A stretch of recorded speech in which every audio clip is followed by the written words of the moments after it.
ሰላም ጤና ይስጥልኝ ውድና የተከበራችሁ የኔ ቤተሰቦች እንዴት ናችሁ? ደህና ናችሁ? ያለው እግዚአብሔር ይመስገን። በመጀመሪያ ቪዲዮውን እስከ መጨረሻው ሳታዩ ምንም አይነት ኮሜንት እንዳትጽፉ ውድ ቤተሰቦች እና ሁላችሁም ላይክ በማድረግ ጀምሩት። ቪዲዮውን ይጠቅማችኋል፣ እንድትጠነቀቁበት የሚያደርግም ነገር ስለሆነ እና ውድ ቤተሰቦች በላይክ ጀምሩ። በተረፈ ደህና ናችሁ? እኔ ያለው ይመስገን። ይኸውላችሁ እንግዲህ እዚህ ውስጥ ልጅ ጠፍቶብኝ እየፈለኩ ነው። የሚሆነውን እስከ መጨረሻው እናያለን። አብረን ተከታተሉ። ብቻ እናንተ ቪዲዮ ላይክ አድርጉ፣ ላይክ ሼር፣ ሰብስክራይብ እያደረጋችሁ አበረታቱኝ። አረ ወደ ጉዳይሽ ግቢ፣ ምንድነው ላይክ ሼር ምናምን እንዳትሉ እና ውድ ቤተሰቦች ነግራችሁ የፈለኩት ነገር እዚህ ውስጥ ነው የጠፋችብኝ ልጅቱ ማለት ነው። ሁለት ልጅ ነው ያዝኩትና አንደኛውን ሳጫውት አንደኛዋ ደግሞ ሹልክ ብላ ሄደች። ገብቷቸዋል። መሽሎክለኪያ ቦታ አለ። ይሄ ጥምዝምዝ ቢሆን ቆይ በዛኛው በኩል ታዩታላችሁ። ልጆች የሚወጡበት የሚሰቀሉበት አለ። እሱ በአንደኛው ቦታ ሳጫውት እሳኛዋ ትንሿ ደግሞ በአንደኛው ቦታ ሄደችብኝና በስመአብ እንዴት እንደለፋሁ እስክሞትም ማረሰው የምር ወይኔ በስመአብ። እቤት ጽዳቱን፣ ልብሱን፣ ምኑን ስሉዬ ድክም ብሎኝ ማታ ላይ ደግሞ እነሱ ከዚህ ጋር መሯሯጥ አስባችሁታል? ያሰኛ እንደው በጣም ሶሪ እንግዲህ አልኩባችሁ። በጣም ሶሪ አማርኛውን ከእንግሊዝኛው ጋር ማጋጨት የውሸት ሳቃል አይደለ? ማሸር ላይ እያረረው ይስቃን አይደለም የሚባለው? እሳት ሲመታው አይደለም የሚስቀው? እኛም ውስጣችን እያረረ ነው የምንስቀው። የውሸት ሳቅና የውሸት ኑሮ ነው ስደት ላይ ገብቷችኋል።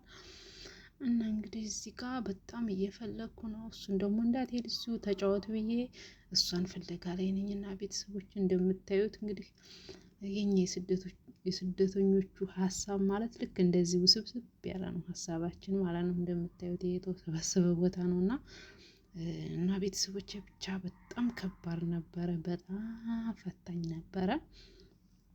ብቻ ማለፉ ጥሩና ለጊዜው ብቻ እኔ እንጃ በጣም ከባድ ነበር። እዚህ ውስጥ እንግዲህ በእርግጥ የትም ላትሄድ ትችላለች፣ ግን ቢሆንም አንደኛ ትደነግጣለች። ከባድ ነው፣ ገና ልጅም ስለሆነች። እንደዚህ አንዳንድ ደግሞ የሚያስፈሩ ቦታዎች አሉ ከአንዱ ወደ አንዱ ስትሸጋገር እና በዛን ሰዓት ከጎኗ ካልሆንኩኝ እሪ ነው የምትለው፣ ታለቅሳለች። ሌሊት ሁሉም ልትባትትም ስለምትችል በፊት እንደመጣው ሰሞን ሌሊት ላይ ታለቅስ ነበረ።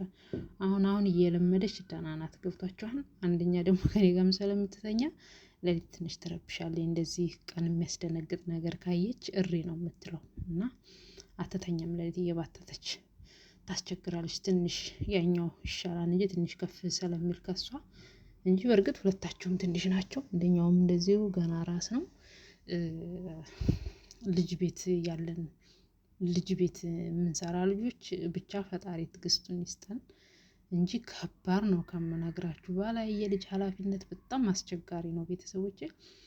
አምሼ እንግዲህ የፈለኩ ነው ልጅቷን ይኸው በእንደዚህ አይነት መሽለክለኪያ ቦታ ላይ ሲሆን ራሱ በጣም ነው የምፈራው። እኔ ይዣት ወይም ከጎኗ ካልሆንኩላትኝ በቃ ታለቅሳለች። ገብቷችኋል።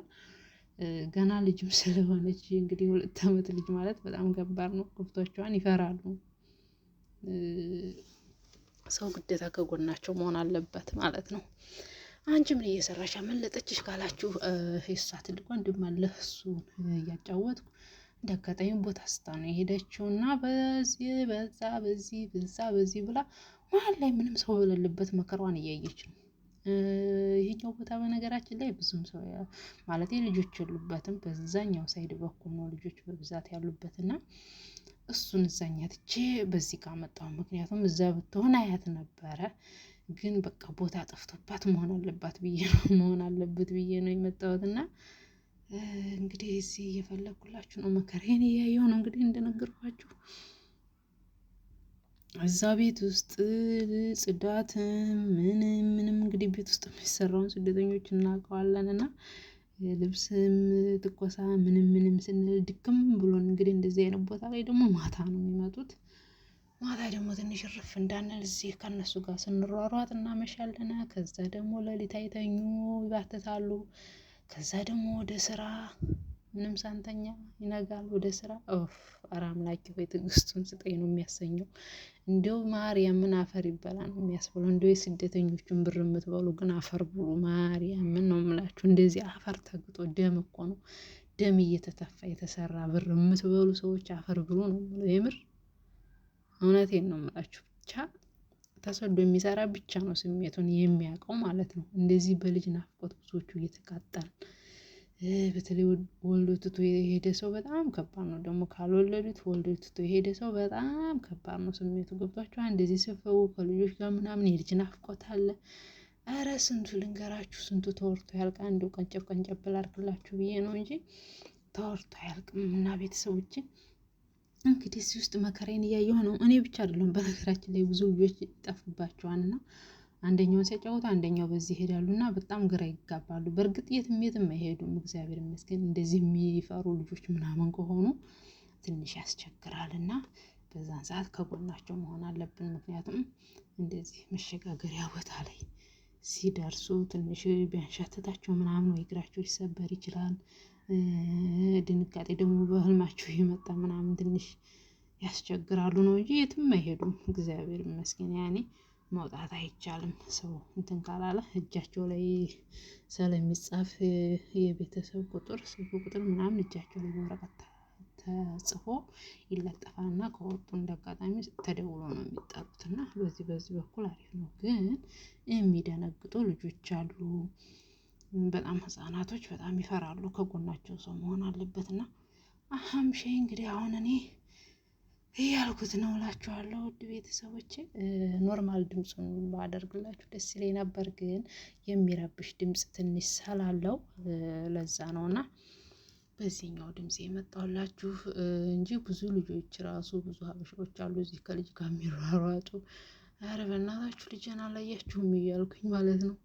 ማራ የትም አትሄድም፣ እኛም ፈልገን ነው ያገኘነው፣ በዛ ትኖራለች ምናምን ይሉኛል፣ በዚህ ትኖራለች ይሉኛል። ወይኔ መከራዬን አየሁ እኮ ጎበዝ። ኧረ በስመ አብ ብቻ ከባድ ነው። አምላኬ ሆይ ትዕግስቱን ስጠኝ ነው እና ብዬ ለፍቼ አገኘኋትኝ እላችኋለሁ። ውድ ቤተሰቦቼ ተገኘችልኝ። ከዛ እጇን ይዤ ደግሞ ወደዛኛው ልጅ ጋር ሲሄድ ያኛው ደግሞ የሌላ ሰው ልጅ ጠፍጥፎ ከዛ እናቱ ጋር ተደውሎ ልጅ ሰው ደብድቧን ተባለች። ይችኛዋን ይዤ ሲሄድ ያኛው ደግሞ ህፃናቶቹን መትቷን እንዳያበሻ ልጅ። ፈጣሪ ወይ ትዕግስቱን ስጠኝ። እንግዲህ አንድ ነኝ ያለዛ ነጠር ምን አባቴ ላድርግ ብዬላችሁና እንግዲህ ምንም ማድረግ አይቻልም።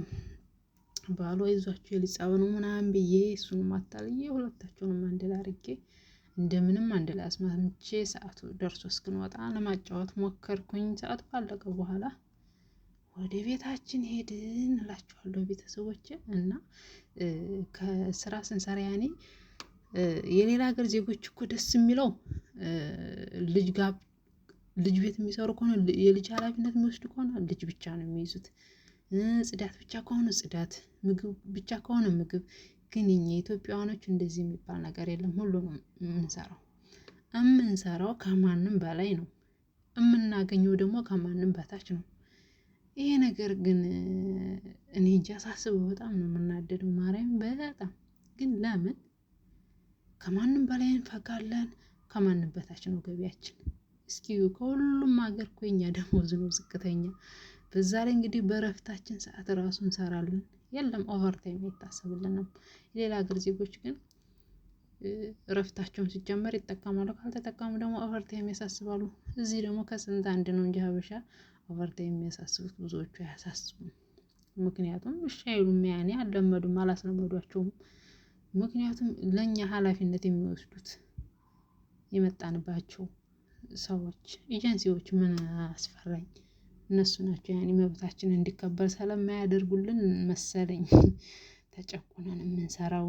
የሆነ ነገር ስንነግራቸው ጸጥ ባልሰማ በቃ አለ አይደል። እነሱ ደግሞ ያኔ አንጠየቅም ምናምን ብለው ነው የሚያስቡት። ገብቷቸዋል። እነሱ ጸጥ ያሏቸው ምን አገባኝ ምናምን ብለው እንትን ይላሉ። የሌላ ሀገር ከሆኑ ግን ትንሽ ነገር ጫፋቸው ከተነካ በስማ ከባድ ነው።